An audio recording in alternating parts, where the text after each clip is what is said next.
Os inimigos mudaram, mas o Senhor permanece o mesmo. Hoje a nossa leitura foi no livro de Esdras, capítulo 4, 5 e 6. No capítulo 1 a 3, nós vimos como o rei da Pérsia, Ciro, ordena o retorno do povo a Jerusalém para que eles reconstruam o templo do Senhor. Ele manda recursos, ele devolve os itens do templo e eles então retornam e lançam os alicerces. E o capítulo 3 termina com uma grande celebração, porque finalmente os alicerces estavam postos, estavam prontos e agora eles podiam erguer o templo do Senhor. Mas como o povo haveria de descobrir, as coisas não vão ser nada fáceis nessa reconstrução. E no capítulo 4 nós temos um acontecimento interessante em que o texto vai dizer no capítulo 4, os inimigos de Judá e Benjamim souberam que os exilados estavam reconstruindo o templo do Senhor, o Deus de Israel, e eles foram a Zorobabel e a outros chefes de família e disseram: queremos participar da construção, pois também adoramos o Deus de Israel como vocês, e temos oferecido sacrifícios para ele desde que Esar-Adom, rei da Assíria, nos trouxe para cá. Para você entender o que está acontecendo, lembra que quando o povo foi tirado dali, outros povos foram trazidos? Quando houve a dissolução do Reino do Norte, o povo foi tirado dali. Lembra que o texto nos diz que outros povos da Babilônia foram trazidos e foram inseridos ali naquele contexto? Nessa inserção desses povos ali no Reino do Norte é formado então o povo samaritano. Os samaritanos são formados ali. E o que nós temos aqui são esses samaritanos que agora, e que são inimigos, e são inimigos do povo, porque olha só, eles ficaram esse tempo todo no controle da situação ali, tomaram posse da terra, se estabeleceram, e agora, 70 anos depois, nós temos esse grupo de exilados que volta para tomar posse da terra que era deles. Mas, nos últimos anos, nas últimas décadas, essa terra esteve sob o comando desse povo ali, na verdade, sob o comando da Babilônia, da Síria, mas eles é que estavam coordenando, eles é que estavam ocupando o espaço. E os exilados que retornam são uma ameaça à estrutura que já tinha sido estabelecida. Os exilados voltam com o entendimento de que essa terra é nossa, essa casa é nossa, vamos reconstruir o que sempre foi nosso aqui. Aqueles que estavam ocupando o território não recebem bem esse retorno e querem se opor. E esses opositores, esses inimigos, se oferecem: olha, a gente quer ajudar vocês na reconstrução, porque nós também adoramos o Deus de vocês, queremos ajudar na reconstrução do templo. Algumas questões precisam ser consideradas, é que não, eles não adoravam o Deus de Israel, não como deveriam. Os samaritanos tinham uma religiosidade completamente misturada, não eram nada monoteístas, não adoravam somente ao Senhor, aceitavam tudo, tinha uma mistura de religiões ali. Na verdade, o que eles queriam era fazer essa oposição de dentro, estarem ali para controlar aquela situação e manter esses exilados que estavam achando que eram donos do pedaço, mantê-los em xeque, estando próximos deles.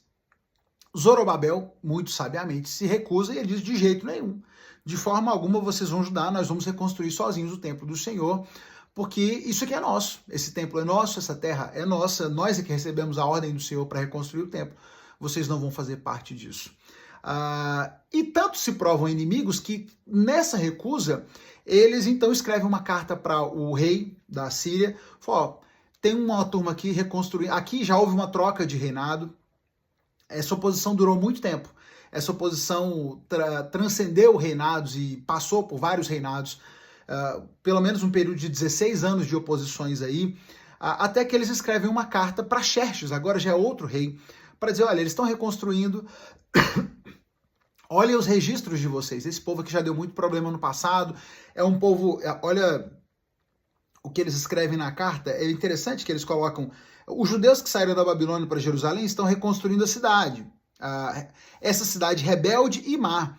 Eles já reconstruíram os alicerces, em breve terminarão os muros, e é bom o rei saber que se essa cidade for reconstruída, se os muros forem concluídos, haverá grande prejuízo para o tesouro, pois os judeus se recusarão a pagar tributos. Eles já estão ali causando oposição, olha nos registros, vejam como eles são rebeldes. Isso acaba encontrando espaço no ouvido do rei de Xerxes, que determina então que a construção seja cessada. E por muito tempo a obra precisa ser parada E até que existem mais trocas de reinado, e então o Senhor manda uma palavra profética através de Ageu e de Zacarias, que passam a profetizar ao povo, dizendo, podem voltar a reconstruir, que agora o templo será reconstruído novamente, podem voltar à construção. Eles retomam a construção, o governador ali da cidade está vendo aquela movimentação, manda consultar o rei, manda consultar o rei, que agora é o rei Dario, e ele faz uma consulta, ele constata ali que de fato Dario Ciro havia determinado a reconstrução e por isso permite que a reconstrução seja feita. Não só permite a reconstrução, como manda que o governador use do dinheiro dos impostos para bancar a reconstrução do templo, e o templo é finalmente construído. O templo é reconstruído com o dinheiro dos impostos, o próprio império banca essa reconstrução do templo, e o capítulo 6 termina com a inauguração e a alegria pela inauguração do templo que foi reconstruído. Mas nós vemos aqui que os inimigos mudaram. São outros inimigos, a estratégia também é outra. Agora não são mais exércitos, mas a estratégia agora é da intriga, da política, da oposição, de tentar dominar, de tentar se infiltrar. Mas o Deus continua o mesmo. As estratégias do inimigo mudaram, os inimigos mudaram, mas o poder do Senhor e a sua soberania permanecem as mesmas. E o Senhor continua conduzindo a história e coordenando, inclusive, os reis da Síria, para que o templo seja reconstruído de acordo com a sua bondade. Nunca nos esqueçamos disso. Os inimigos podem mudar, as estratégias dos inimigos podem mudar, mas o Senhor a quem servimos permanece o mesmo, e ele continua sendo o mesmo, e o seu plano sempre será cumprido. E eu quero fazer um destaque, mais uma parte sobre essa leitura, sobre a sabedoria de Zorobabel de se recusar a aceitar a ajuda daqueles que eram inimigos, daqueles que não compartilhavam de fato da sua fé. Zorobabel, ele tem a sabedoria mesmo de identificar que as suas motivações não eram boas. Não é uma questão de rejeitar porque eram outros povos, não é uma questão de xenofobia. Tanto que quando o templo é inaugurado, nós vemos esse destaque feito no texto de que o povo se reuniu para adorar o Senhor, para render sacrifícios, mas havia inclusive entre o povo não só aqueles que tinham regressado do exílio, mas também outros que já eram ali do território, outros que estavam ali, mas que tinham deixado os costumes impuros dos povos que ali viviam para adorar ao Senhor. Todos aqueles que quiseram se converter e adorar ao Senhor, o Deus de Israel, foram bem-vindos. A questão daqueles que antes queriam ajudar não era essa. É que eles nunca quiseram, nunca desejaram ao Senhor. Por isso não tinham nada que fazer parte daquela reconstrução. O meu alerta fica para a tentação dos nossos dias. E muitos cristãos têm caído nisso, de aceitar ajuda, de aceitar influência dentro da igreja, de pessoas que não se interessam de fato pelo Senhor, que não se interessam de fato pela igreja. Na verdade, que querem destruir a igreja e permitem que essas pessoas comecem a ditar a forma como a igreja deve agir. A igreja nunca deve aceitar que aqueles que não fazem parte dela queiram influenciar, queiram ditar, queiram dizer como as coisas na igreja devem acontecer. Esses devem permanecer de fora e não devem ser ouvidos no que diz respeito às coisas da igreja. Aqueles que quiserem se arrepender, que quiserem ser transformados e quiserem fazer parte desse povo, sempre serão bem-vindos. Mas precisam se adaptar às regras, precisam se adaptar à forma do Senhor e não querer influenciar ou transformar a forma de agir de Deus, no nosso caso aqui, da igreja do Senhor.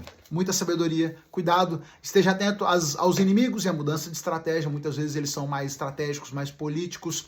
E é interessante que tantos milhares de anos já se passaram e o povo ainda continua implicando com o povo de Israel e tentando tirá-los de lá, dizendo que eles não têm direito a estarem ali. A gente vê que isso não é coincidência, isso tem acontecido há muito tempo. Vamos juntos aprendendo, siga lendo sua Bíblia, extraindo lições, vamos extraindo lições dela e amanhã a gente se encontra aqui de novo.